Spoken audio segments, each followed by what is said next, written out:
कटक गांधी भवन ठारे जातिर पिता मोहनदास करमचंद गांधींकर तिरोधान दिवस पालित हो जाइछि। उत्कल गांधी स्मारक निधि, इप्टा गांधी शांति प्रतिष्ठान, उत्कल सर्वोदय मंडल, सरला देवी भागीरथी महापात्र ट्रस्ट, एसओईओ ओडिशा राष्ट्रीय युव संगठन पक्षरु गांधी उपरे आलोचना करा जायथिला। ता सहित 2.5 अक्षर प्रेम का शीर्षक एक आलोचना चक्र अनुष्ठित होइथिला।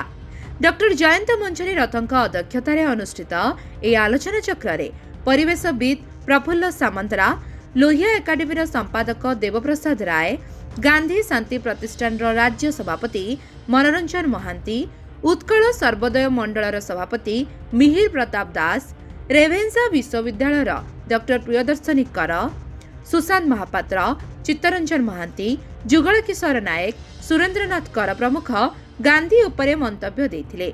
डॉक्टर विश्वजित मध्य उपस्थित रहिथिले। शेषरे विश्वजित सूर्यवंशी धन्यवाद ज्ञापन करथिले।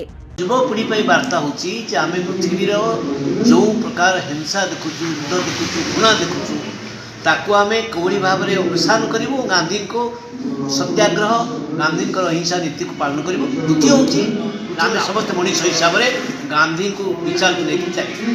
गांधी आज तिरोधान दिवस 75तम तिरोधान दिवस ये पालन करा जाउछि, किंतु आमे ताकू आ गोटे ढंग से पालन करा जाउछु करूछु जे एटा होचे पश्चाताप दिवस बोली आमे कहूछु। आ 2.5 अक्षर प्रेम का गांधी जी गोटे बहुत मूल्यवान कथाटी की आमे प्राय आलोचना करिने। जो प्रेमर भाषा, अहिंसाकता समस्ते जानती, ग्राम स्वराज्य जानती, रचनात्मक कार्य जानती, स्वतंत्रता संग्राम रे करबा मर से ध्वनि को भी से शुणी, किंतु 2.5 अक्षर प्रेम का से जो अर्थटा आज आम मानसिक स्तर में स्थिर कलु आज से कार्यक्रम करवा। आपण मैंने समस्ते जानिथिबे गांधी को गुलीबिद्ध है तांकर शेष शब्द आसीला हे राम। से राम को केते भल पाउथिले। एइठी देखंतु एइठी विचित्रता अच्छी। दले राम को भल पाउछंती राजनीति पई, आउ जने मृत्युर शଯ୍ୟାରେ बा जेतेबेले शेष निश्वास त्याग करुच्ची से राम को डाकुची, प्रभु एमानकु क्षमा कर, एमाने जानी नांती किभली भूल कले। कटकरू उमाकांत जेनाଙ୍କ रिपोर्ट, लिव लाइफ ओडिया।